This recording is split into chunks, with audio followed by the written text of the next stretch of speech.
तो आज हम लोग देखेंगे राजा रवि वर्मा जी के बारे में। और भारत के प्रथम विवादित कलाकार भी इनको कहा जाता है। तो हम लोग जैसे जैसे इनके बारे में देखेंगे बहुत सारी ऐसी चीज़ें हैं जो पहली बार इन्होंने की या इनके साथ हुई। राजा रवि वर्मा का जन्म 29 अप्रैल सन 1848 को हुआ था और इनकी मृत्यु 2 अक्टूबर 1906 को हो गई थी। ठीक है। और इनका जन्म 29 अप्रैल 1848 को कहाँ हुआ था? तो केरल के किलिमन्नूर नामक स्थान पे इनका जन्म हुआ था। केरल के किलिमन्नूर नामक स्थान पे जन्म हुआ था। एक और क्वेश्चन आता है कि ये मुख्य रूप से क्या थे?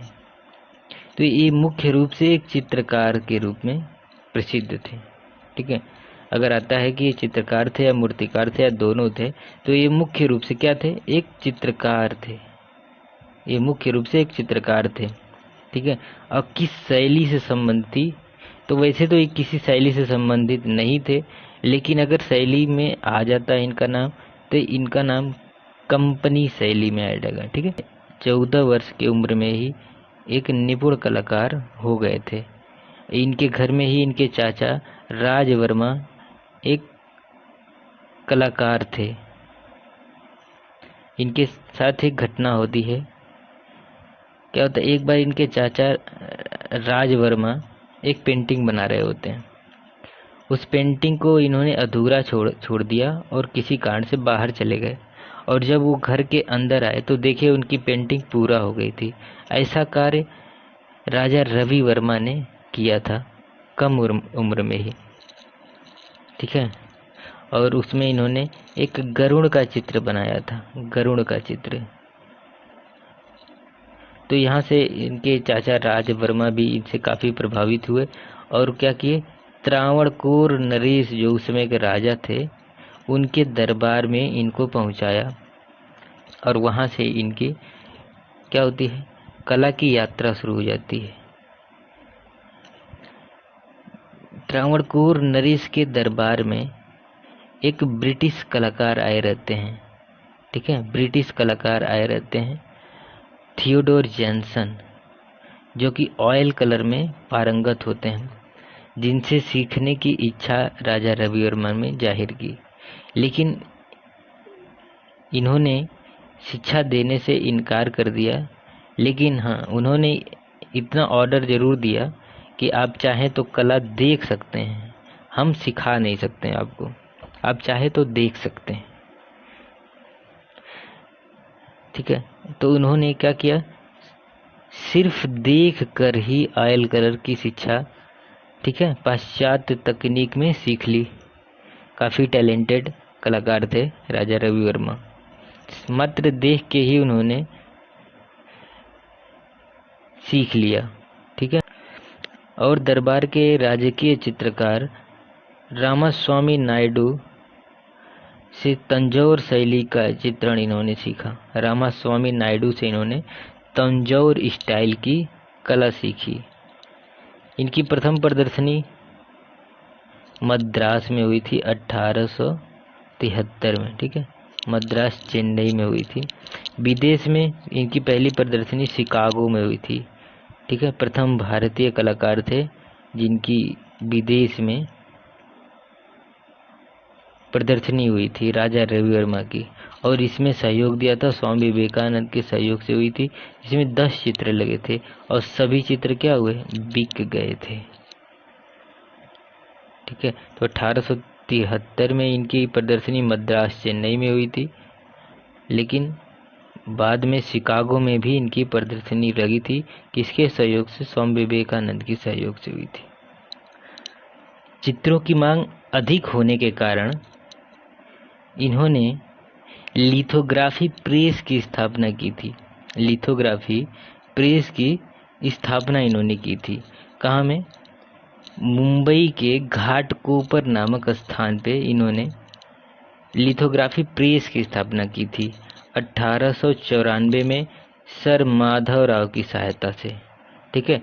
तो इन्होंने मुंबई के घाटकोपर में लिथोग्राफी प्रेस की स्थापना की थी, जिससे ये पेंटिंग बनाते थे और उसकी बहुत सारी प्रतियां बन जाती थी, फोटोकॉपी बन जाती थी और वो आम लोगों तक आसानी से पहुंच सकती थी और कम से कम दाम में लोगों तक इनके चित्र पहुंचने लगे।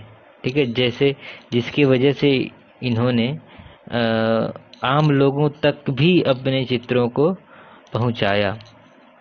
ठीक है, लेकिन किसी कारणवश बाद में उसको बंद करना पड़ता है, तो अलग अलग सब्जेक्ट है। ठीक है, इनके विषय क्या होते थे? ठीक है, अगला अगर हम बात करें कि इनके विषय क्या होते थे, चित्रों में जो विषय के यूज करते थे, तो विषय में भारतीय पौराणिक, ऐतिहासिक, ठीक है, ये मुख्य विषय इनके, और इनमें भी मुख्य विषय पौराणिक ही होते थे।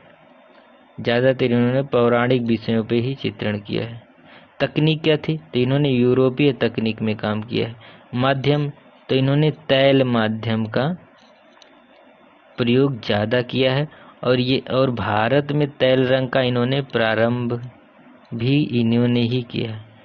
ठीक है, तो ये काफ़ी इम्पोर्टेंट लाइन है, भारत में तैल रंग का आरंभ इन्होंने ही किया है। अगर आ जाता है किसने किया है, तो इन्होंने ही भारत में तैल रंग का आरंभ किया है।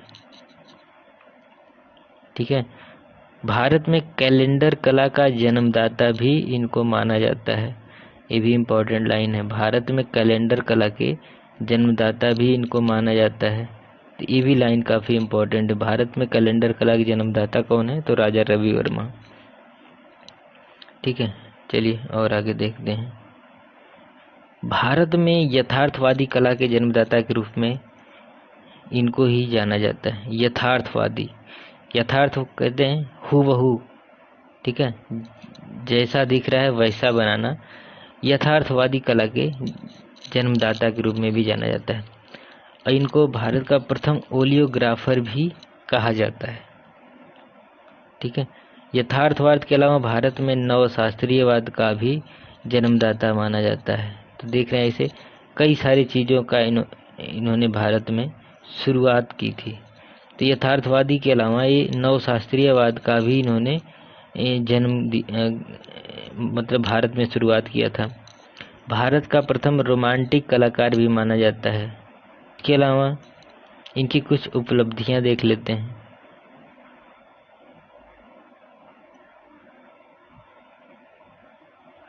तो 1880 में के पूना प्रदर्शनी में इनको गायकवाड़ सम्मान से सम्मानित किया गया था।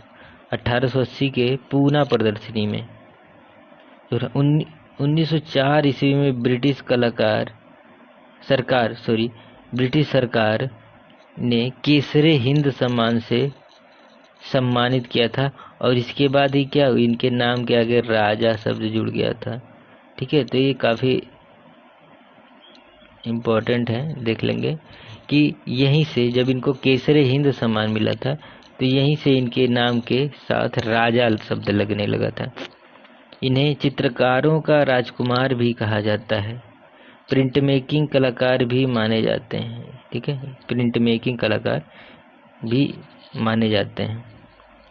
इन्होंने शकुंतला विषय पे बहुत सारे चित्र बनाए हैं, जैसे संबंधित इन्होंने बहुत से चित्र बनाए हैं। ठीक, सीता वनवास, लो, इनके अन्य चित्र हैं सीता वनवास, लो पापा आ रहे हैं, गैलेक्सी, भिक्षुक परिवार,